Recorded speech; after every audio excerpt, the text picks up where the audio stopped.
Bienvenidos a este domingo especial de encuentros. Y hoy vamos a hablar de una gran y maravillosa historia. Yo diría que es de las historias más sublimes, más maravillosas de toda la Biblia. Además, esta historia viene directamente de los labios y del corazón de Jesús, donde esta historia nos narra precisamente que todos los seres humanos, independientemente de nuestra condición social, política, cultural, religiosa, educativa, económica, cualquiera sea la diferencia que tenemos, a la hora de la hora hay solamente una línea que divide a unos y a otros. Y de esto habla esta gran historia.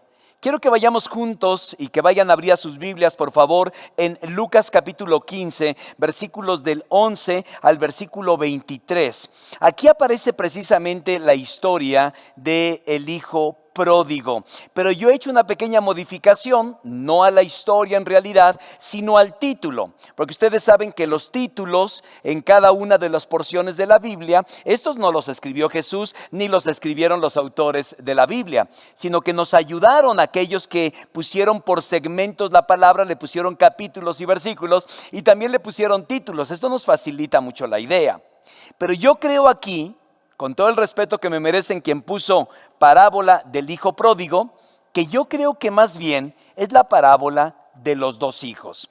Y especialmente porque los dos, según este texto bíblico, tenían que regresar. ¿Qué les parece si oramos y pedimos la bendición del Señor sobre su palabra? Y yo pido que abras mente y corazón para lo que Él va a compartir contigo el día de hoy. Señor y Padre, oramos para que tu palabra preciosa no regrese a ti vacía, que la uses poderosamente en nuestra vida para cumplir tus propósitos. Gracias por lo que harás este domingo, Señor, y el día que las personas vayan a escuchar este mensaje. Oramos dándote gracias en el nombre de Jesús. Amén y amén. Quiero que vayamos por un momento a observar aquí en la proyección y aquí los que estamos en casa, un cuadro que es el cuadro de Rembrandt. Este cuadro se escribió en 1662 y él lo tituló El retorno del hijo perdido. Este cuadro está inspirado en la historia de Lucas capítulo 15, los versículos del 11 al 32. Si tú puedes observar, y aquí lo tengo y tú puedes también hacer algunas observaciones, esto es recordada como la parábola del Padre Misericordioso. Si observas con detenimiento este cuadro, te vas a dar cuenta cómo Rembrandt trata de escenificar lo que a su juicio, en su apreciación como artista, pero también como conocedor de la Escritura, qué había precisamente en la mente de Jesús cuando hablaba de esta gran escena del hijo pródigo. La escena representa el momento cumbre del perdón del Padre frente al hijo arrepentido por su propia conducta. Este es el punto crucial, es la parte más sublime de toda la historia. Aquí encontramos al hijo pródigo en un rasgo de arrepentimiento que se compadece y él se acerca, ¿verdad? Está compareciendo ante el Padre con el cabello rapado, se arrodilla ante el Padre, viste en andrajos, como bien lo expresa Rembrandt, ¿verdad? Y con ropa con agujeros. El anciano, si lo observas en el cuadro, lo acoge con un gesto amoroso y casi protector, expresando así los sentimientos de misericordia y también de compasión. Y coloca las manos en la espalda del hijo que estaba arrepentido. Ahora, si observan bien las manos, se van a dar cuenta que una de las manos representa la mano de un hombre y el otro representa la mano de una mujer. Quizá Rembrandt lo que tenía en mente, recuerden, esto no es parte de la historia, pero seguramente lo que tenía en mente Rembrandt era precisamente que el hijo había sido acogido una vez más en el seno familiar, no solamente por el padre, sino también por toda la familia.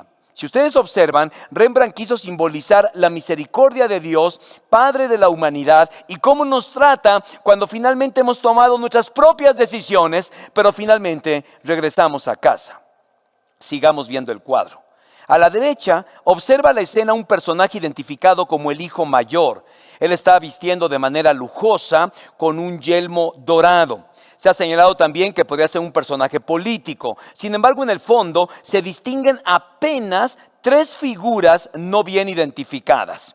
La luz incide directamente en la pareja, es decir, el padre y el hijo, así como el rostro del personaje a la derecha. El resto de la composición queda más bien como efecto de la sombra y se ha relacionado al tema de esta obra y su forma expresada por el momento personal que pasaba Rembrandt. El Rembrandt, para cuando él escribe este cuadro, es viejo, está solo, está arruinado económicamente y él sabe que viene su muerte próximamente. De ahí que logre transmitir una sensación de tragedia elevada en un símbolo, de un significado universal. ¿Quién es más bueno? ¿Quién es más bueno? ¿Qué habría en la mente de Jesús cuando contó esta historia? Y hoy quisiera, con la ayuda del Espíritu Santo, pedir al Espíritu que Él nos guíe en exactamente qué habría en la mente de Jesús cuando está contando una de las más sublimes y hermosas historias narradas en el Evangelio. Esta historia contiene, para mi juicio, tres poderosas enseñanzas que son para toda la humanidad. Este es un mensaje que es para todos los que estamos aquí en casa, para todos los que me están observando a través de alguna plataforma que están viendo nuestra reunión, lo cual agradecemos profundamente. Pero este mensaje es para todos, no es un mensaje para el padre, para la madre, para el hijo, para el adolescente, para el político, para el ateo. No, es para todo el mundo, porque es una historia que nos involucra en realidad. La primera enseñanza que yo encuentro es que la historia nos enseña que hay por lo menos dos tipos de personas. Hay muchas líneas imaginarias otra vez que nos dividen a todos los que estamos aquí. Líneas culturales, académicas, color de piel, a lo mejor carácter físico, tonalidades de cabello. Pero hay unos que tienen mucho tiempo en el Evangelio. Algunos tienen 30 quizá años de caminar con Cristo, algunos 20, algunos 10, algunos 5. Pero también hay nacionalidades presentes. Es más, aquí en esta misma iglesia encontramos que tenemos una comunidad argentina, tenemos una comunidad brasileña, tenemos hermanos de Alemania, tenemos hermanos de Italia, etcétera, etcétera, hermanos de Venezuela también. Sin embargo, lo interesante es que todas estas líneas se diluyen totalmente cuando estamos frente a la presencia de Dios.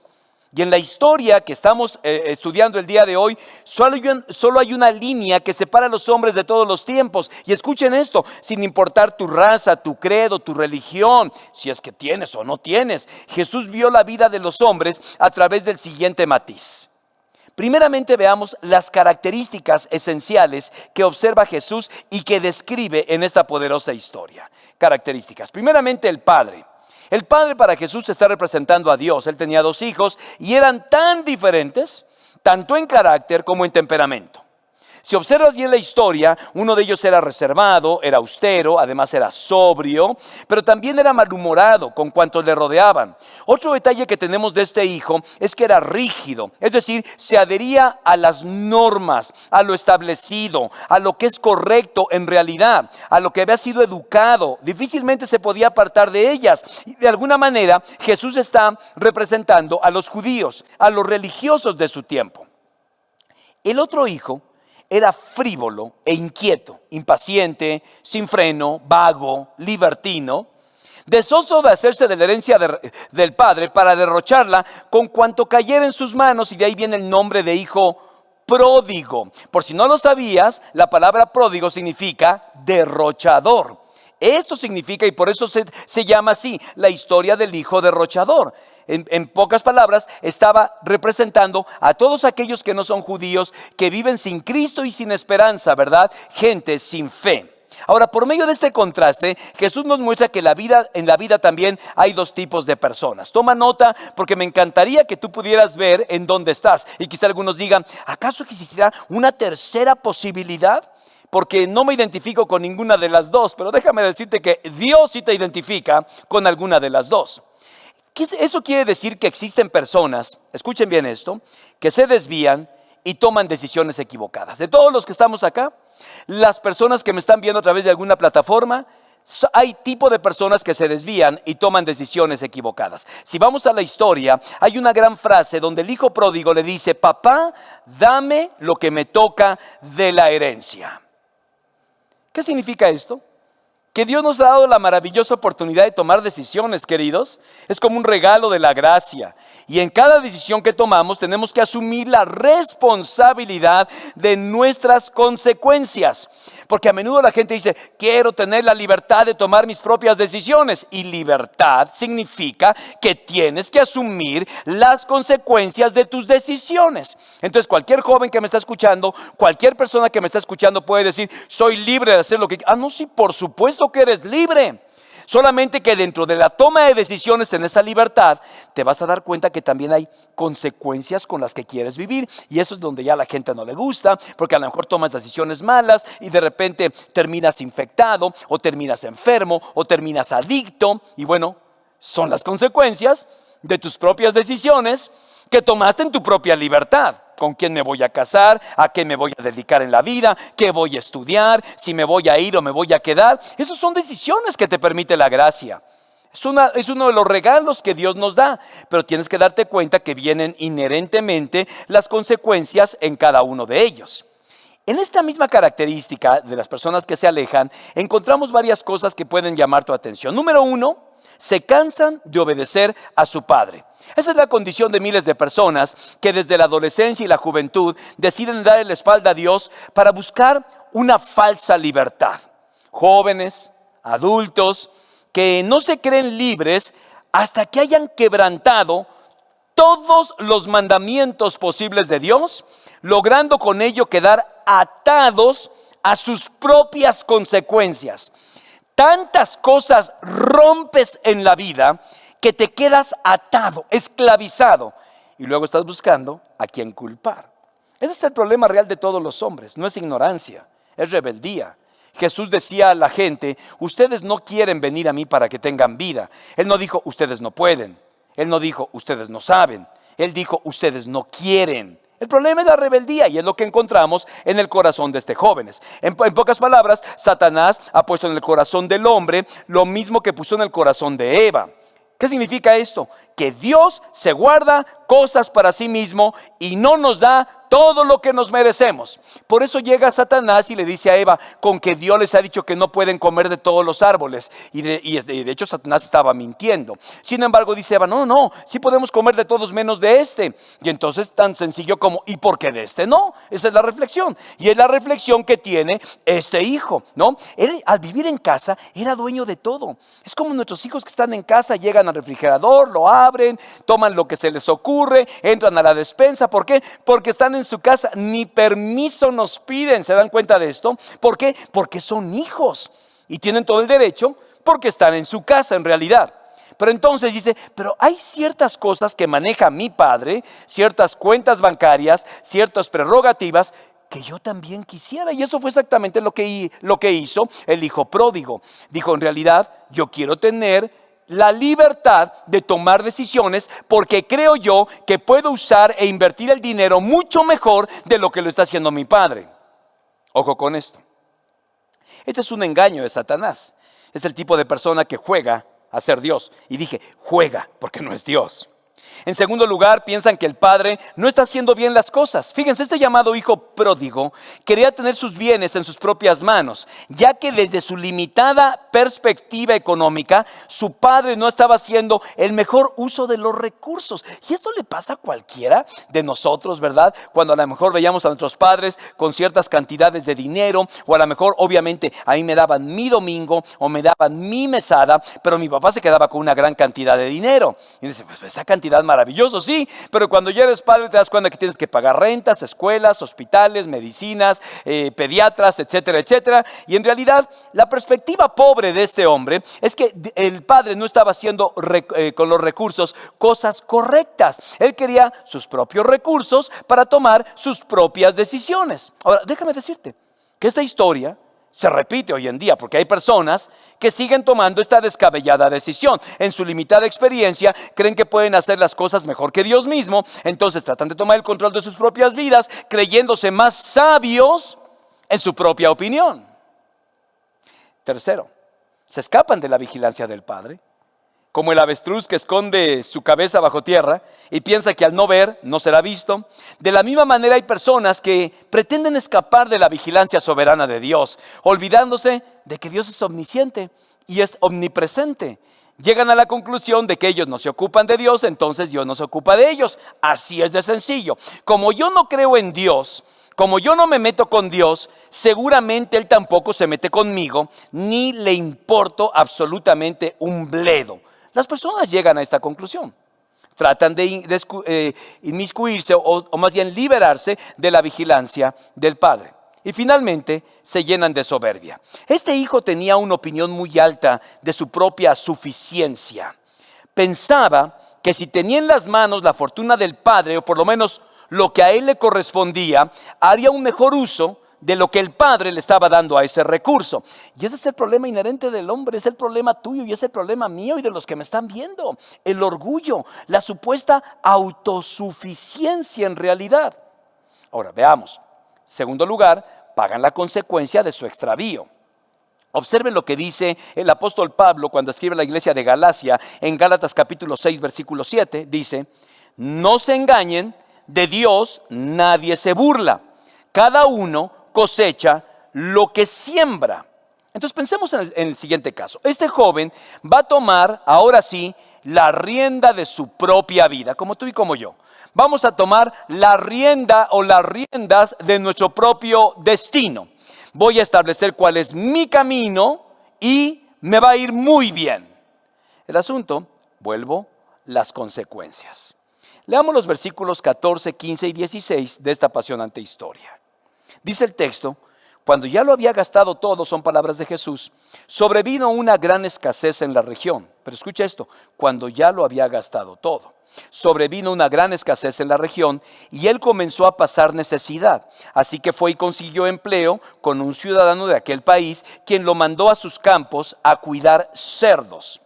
Tanta hambre tenía que hubiera querido llenarse el estómago con la comida que daban los cerdos, pero aún así nadie le daba nada. Quiero que veamos algunas cosas importantes sobre la actitud de este hijo pródigo. Jesús expresa claramente que la forma en que vive una persona sin Dios y sin esperanza tiene sus consecuencias. Es decir, tú no puedes decirle a Dios, no te metas en mi vida, yo voy a vivir conforme a lo que yo quiero, sin esperar que haya consecuencias a esta supuestamente libertad que Dios te ha dado. Ahora, su condición es de distanciamiento. Debemos entender de una buena vez por todas que el pecado nos separa de Dios. Dice ahí que ese hijo se fue lejos. Y eso es precisamente lo que hacen las personas que quieren tomar las riendas de su vida. ¿Por qué? Porque se fue de la casa.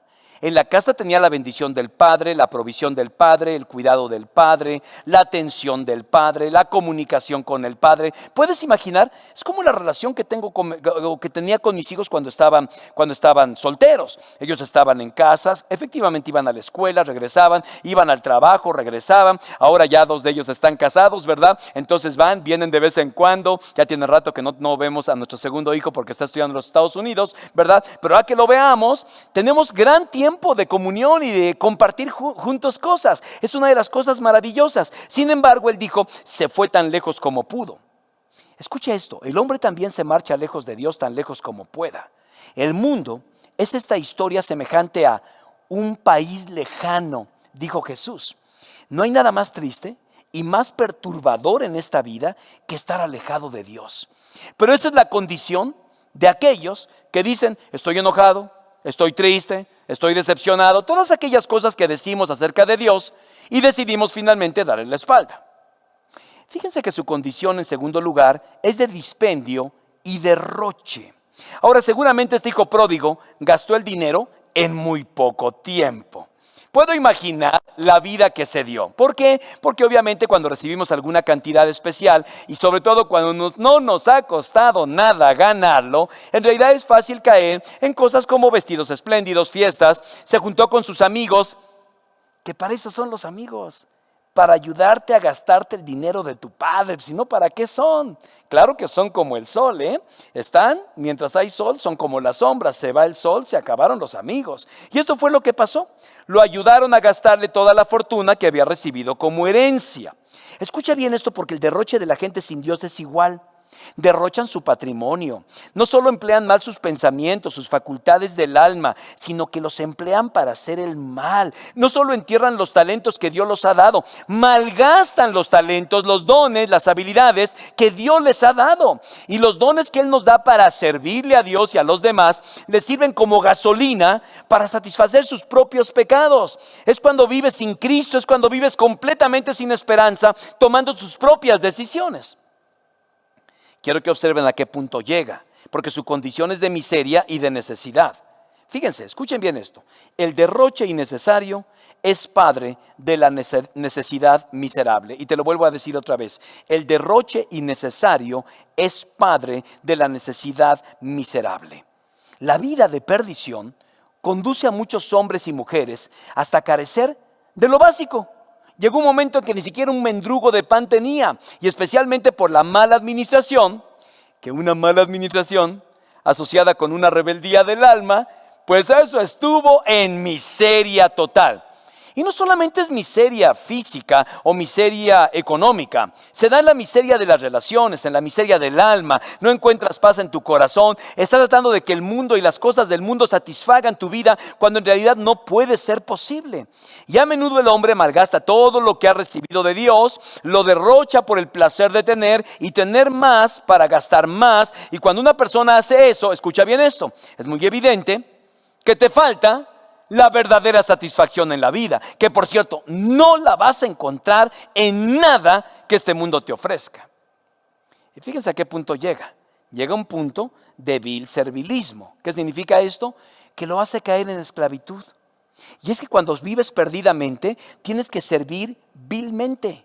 Jesús dice que el oficio que tuvo que realizar este joven fue el más bajo en la escala de trabajos de un judío, que era cuidar cerdos. Era lo peor que le podía pasar a un judío en tiempos de Jesús. En pocas palabras, lo más bajo e ignominioso para un judío. Ahora, este joven era un hacendado caballero. Era un joven, hijo de familia, que tenía recursos, casi como un príncipe. Vivía bien en casa, ¿sí? Disfrutaba de lo mucho y de lo bueno que había en la casa del padre, no se te olvide. Sin embargo, se vio obligado a servir a un amo muy duro, que no lo envió a cuidar sus ovejas, lo envió a cuidar sus cerdos. Su condición, perpetua insatisfacción. Y quiero que observen esto, porque esta historia nos muestra la realidad del hombre que vive sin Dios. Hay una perpetua insatisfacción. Vean lo que dice el texto bíblico. Tanta hambre tenía que hubiera querido llenarse el estómago con la comida que daban a los cerdos, pero aún así nadie le daba nada. Quería ser un comensal con los marranos. Fíjense qué nivel tan bajo de vida tenía. Por eso el hombre el día de hoy vive relación tras relación, experiencia tras experiencia, compra tras compra, trabajo tras trabajo, matrimonio tras matrimonio, copa tras copa, cigarrillo tras cigarrillo. Está buscando satisfacción. Y entonces llega a estar completamente esclavizado por las circunstancias que este mundo te ofrecen, que supuestamente el día que lo tengas, ahora sí serás completamente feliz. Dice el profeta Isaías en Isaías 55:2, ¿por qué gastan dinero en lo que no es pan y el salario en lo que no satisface? Y finalmente su condición es de muerte y perdición. Fue el mismo padre quien dijo, cuando regresa el hijo en el versículo 24, observen bien la perspectiva de Jesús de una persona que está comiendo con los marranos y que no tiene nada. Observen, porque este hijo mío estaba muerto, ahora ha vuelto a la vida, se había perdido, pero ya lo hemos encontrado. Apréndelo bien, querido. Esta historia, el dueño es Jesús. Y Él dice, el hombre sin Dios está muerto y perdido eternamente. No es lo que se enseña en esta iglesia.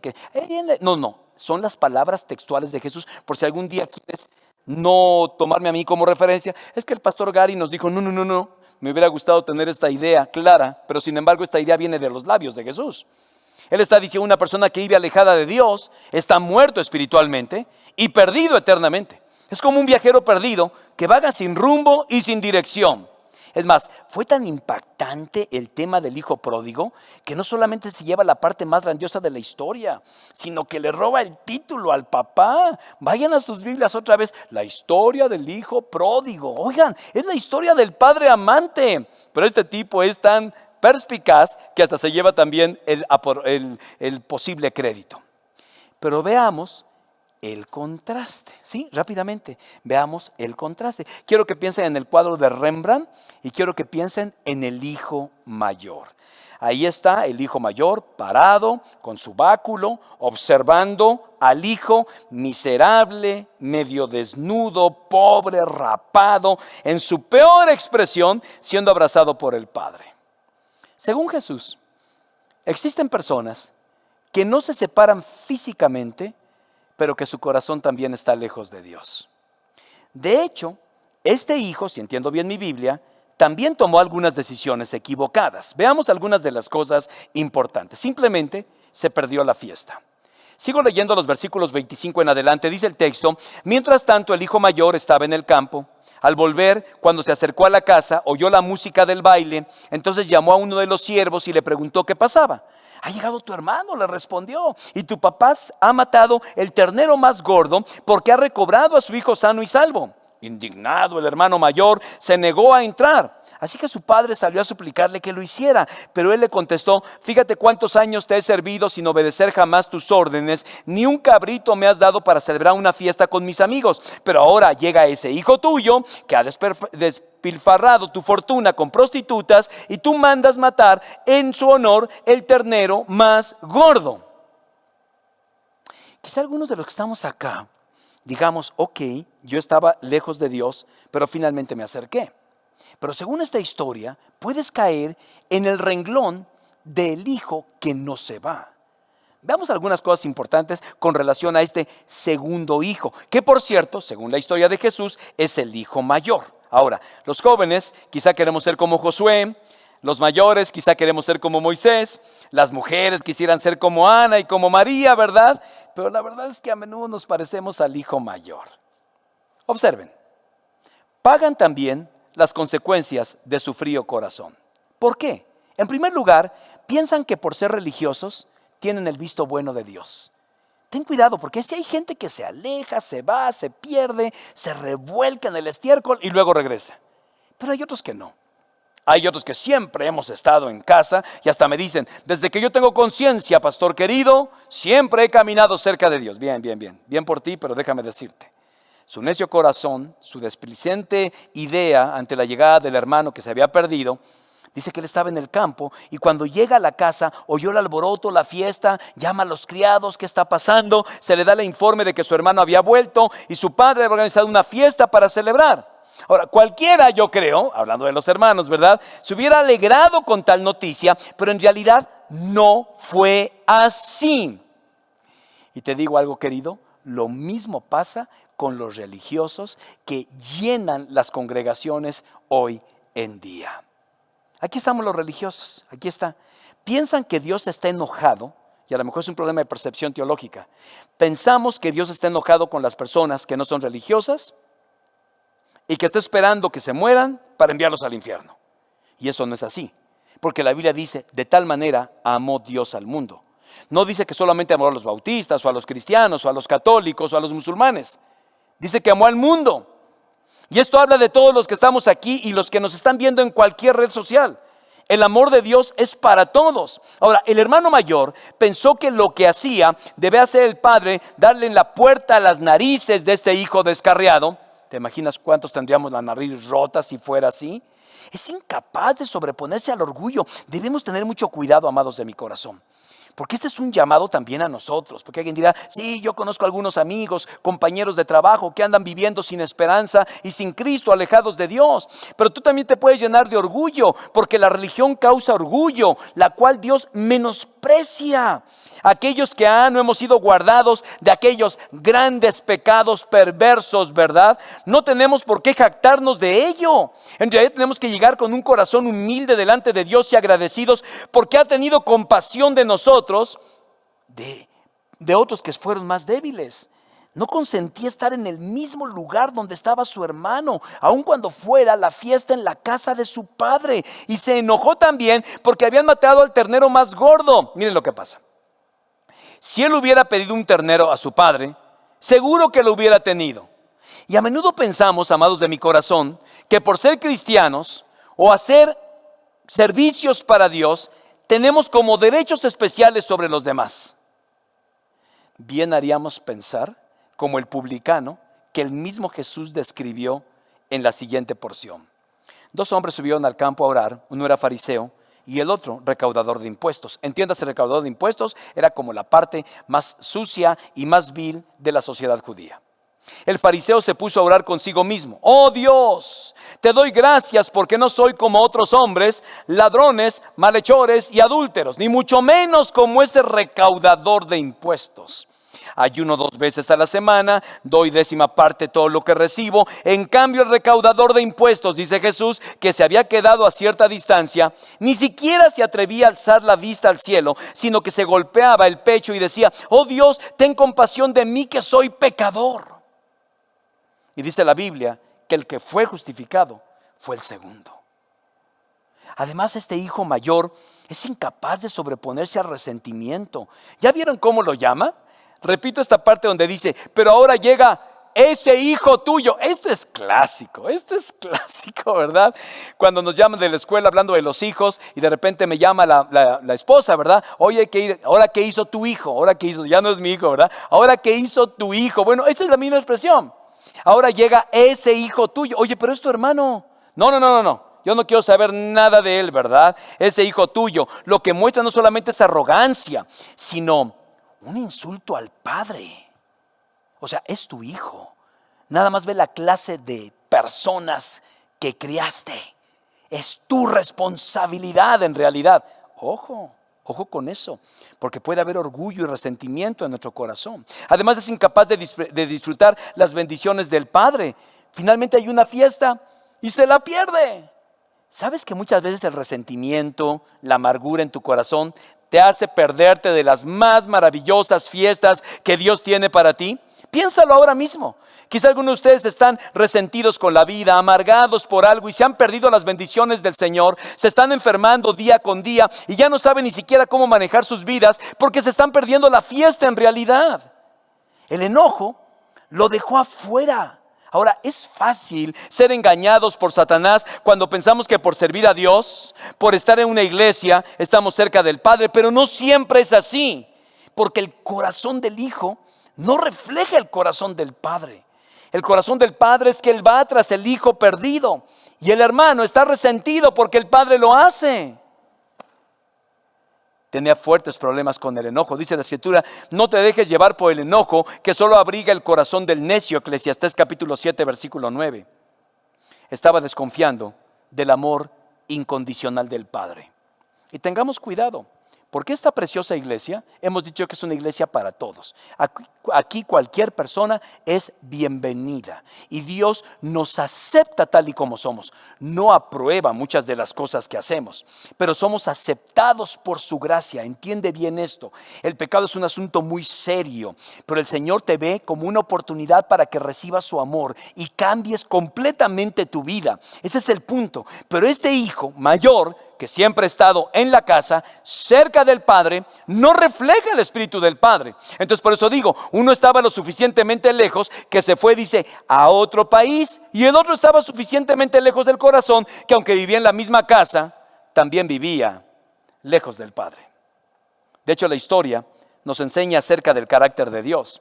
Vean lo que dice el texto. Todavía estaba lejos cuando su padre lo vio y se compadeció de él y salió corriendo a su encuentro y lo abrazó y lo besó. Y yo tengo una pregunta para ti. ¿Cómo imaginas a Dios cuando tú has fallado? Y vaya que has fallado. Yo he fallado muchas veces, pero ¿cómo lo imagines? En realidad debemos corregir el concepto que la religión hay de nuestra América Latina que nos ha dado de Dios. Simplemente el Dios que tiene México es una caricatura grotesca y risible de la comparada con el Dios que presenta Jesús. El Padre está a la espera del Hijo, dice claramente la Escritura. Todavía estaba lejos. El Padre no estaba encerrado en sus habitaciones haciendo cuentas del dinero que el Hijo había malgastado. Además, no hay pobreza en la casa del Padre, porque dice que cuando el Hijo gastó todo, el Padre tenía mucho más que darle todavía, querido. Y aunque el Hijo estaba lejos, no se te olvide, el Hijo estaba lejos, dice el texto, ¿lo ve con ojos de misericordia? Incluye los ojos y la mirada preciosa de Dios. Merece el juicio, el rechazo y la ira de Dios. Pero Jesús muestra un Dios amplio en perdonar.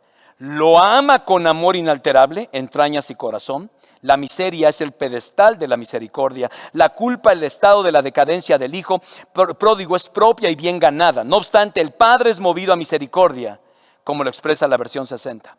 Va hacia él en medio de la condición lamentable. Esto me habla de los pies. El hijo venía con un ritmo pesado a causa de su condición pecaminosa. Por eso el Padre corre a su encuentro. Y la pregunta es, ¿cómo se atreve Jesús a presentar a su Padre como un anciano que corre a una vista de los demás, cuando en tiempos de Jesús el que un hombre adulto corriera en público era señal de deshonra? Y a Dios no le importa eso. Simplemente el hijo había regresado y el que estaba lejos se había acercado y lo consuela con su tierna voz. Dice la Biblia que lo abrazó y lo besó. Esa es una palabra de un beso efusivo. El hijo merecía ser azotado, va sucio, ha comido con los cerdos, gastó todo el dinero del padre y aún así el padre se echa sobre su cuello y lo besa. No es otra cosa que la bendita certeza de que él había sido ya perdonado por el Padre. Y ese es el Dios que enseñamos en esta iglesia. No importa qué tanto has caído en tu vida, cuando tú regresas, el Padre está listo para abrazarte, para perdonarte y para limpiarte. Y esto me lleva a la última de las lecciones que quiero dejar en tu corazón, que la historia nos enseña que la invitación a regresar es para todos. Para el hijo pródigo, es decir, para el derrochador. Pero el Padre ordenó a sus siervos: pronto, traigan la mejor ropa para vestirlo, pónganle también un anillo en el dedo y sandalias en los pies, traigan el ternero más gordo y mátenlo para celebrar un banquete, porque este hijo mío estaba muerto pero ahora ha vuelto a la vida, se había perdido pero ahora ya lo hemos encontrado. ¿Será tu caso? La puerta del cielo está abierta para ti, la puerta del reino está abierta para ti. O quizá para los gruñones religiosos presentes. Dice el texto, indignado, el hermano mayor se negó a entrar. Aún así su padre salió a suplicarle que lo hiciera. ¿Qué significa esta historia? Que la bendición es para todos. Que la bendición es para todos. Me encanta porque Dios pudo haber, no quieres entrar a la fiesta, tú te la pierdes, hijo, que te vaya muy bien, hasta luego. No, dice que le suplicaba. Para todo el que desee entrar en la casa del Padre, la buena noticia hoy es que la casa está abierta. No solo para los que hemos pecado mucho, sí, y que han llegado a creer que es tan ruin y bajo lo que han hecho, que Dios los rechaza.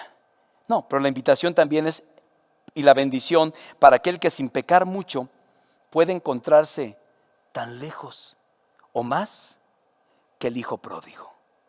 Y vuelvo a la pregunta con la que inicié: ¿quién es más bueno? Piensa, quizás es el tipo de persona que has tenido una vida tan miserable y pecaminosa que digas: yo no creo que encuentre yo un lugar junto a Dios. Sin embargo, la Biblia dice: Él levanta del polvo al pobre y saca del muladar al necesitado y los hace sentarse con los príncipes de su pueblo. O quizás es el tipo de persona que consideres que eres tan bueno que no necesitas a Dios. Sin embargo, querido, la invitación es para todos. Él desea que la casa se llene y quiere abrirte un espacio en tu mesa.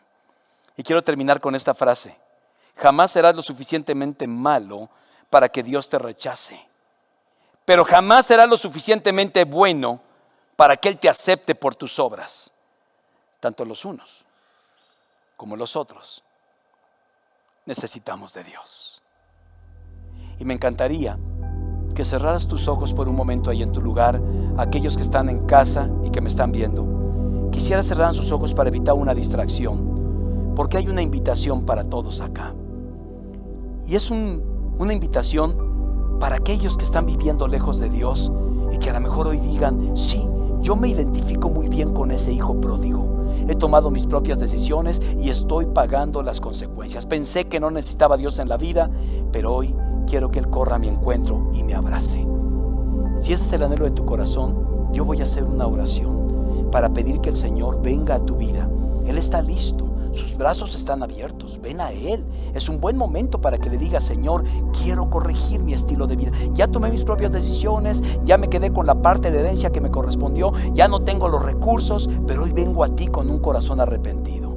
Si ese es tu caso, haz conmigo esta oración. Señor y Padre, repite conmigo: vengo delante de ti para reconocer que te necesito, que te di la espalda en un momento dado de mi vida y he pagado las consecuencias. Me arrepiento profundamente de ello. Te pido perdón por cada uno de mis pecados y te pido que me ayudes a ser la persona que tú quieres que yo sea. Entra en mi vida, Jesús, transfórmame, que tu Espíritu Santo tome mi vida y la llene por completo para vivir como un hijo tuyo que ha regresado a casa. Gracias por lo que harás, en el nombre de Jesús. Amén. Si hiciste esta oración conmigo, nos encantaría saberlo. Entonces me encantaría que levantaras tu mano ahí en tu lugar, porque nuestros amigos de Conexión y Amor quieren darte una tarjeta que exprese que tú hoy has recibido a Jesús, si nunca antes lo has hecho, como tu Señor y tu Salvador. Tenemos un obsequio muy especial para ti si lo haces. Si alguien está viéndome a través de una de las plataformas, anote por favor ya en el chat: hoy recibí a Cristo, hoy regresé a casa. Ponlo ahí, que también tenemos algo muy especial para ti. Pero quiero hacer una segunda invitación. Sí, esta invitación es para los que nunca nos fuimos lo suficientemente lejos, que regularmente quizá no hemos cometido pecados tan escandalosos, pero que a lo mejor estamos resentidos con Dios y con la vida, que a lo mejor al escuchar esta historia: ah, caray, yo soy como el segundo hijo, como el hijo mayor. Pero esta invitación también es para ti. ¿Se acuerdan lo que dijo el padre? Hijo, entra a la fiesta, ven, deja de estar amargado. Entonces, si alguno de ustedes está resentido, amargado en su corazón, yo también quiero terminar con una oración para que tú vengas a Dios y le digas: hoy también yo regreso. A lo mejor nunca me fui tan lejos, pero quita este corazón religioso y dame un corazón lleno de tu espíritu, lleno de tu amor, porque quiero parecerme a ti. ¿Oramos? Padre precioso, también queremos poner en tus manos nuestras vidas. Aquellos que quizá no nos fuimos tan lejos, ni malgastamos tanto nuestra vida, pero a menudo la religión nos cauterizó, nos amargó, nos hizo resentidos, nos hizo pensar que nosotros estamos bien y todos están mal. Perdónanos, Señor. Permítenos disfrutar de la fiesta que tú has preparado para cada uno de nosotros, para que podamos tener un corazón como el tuyo, que se goce cuando las personas vienen a tus pies, Señor. Bendícenos, limpia cualquier raíz de amargura, cualquier dolor, cualquier resentimiento. Permítenos entrar a la fiesta y juntos poder disfrutar, Señor, que tanto a unos como a otros tú nos has amado con amor inalterable. Oramos dándote gracias en el nombre de Jesús, y todos decimos amén y amén. Hay una preciosa canción que habla de esta historia. Les voy a pedir que se pongan de pie, porque esta historia la hicieron canción y vamos a cantarla juntos, vamos a adorar al Señor. Y cuando estés cantando, piensa por favor en los personajes, ¿verdad? Y piensa que la invitación es para todos, porque tarde o temprano nos hemos alejado o mucho o poco de Dios, pero hoy hemos vuelto a casa. Cantemos con gozo al Señor. Que Él les bendiga.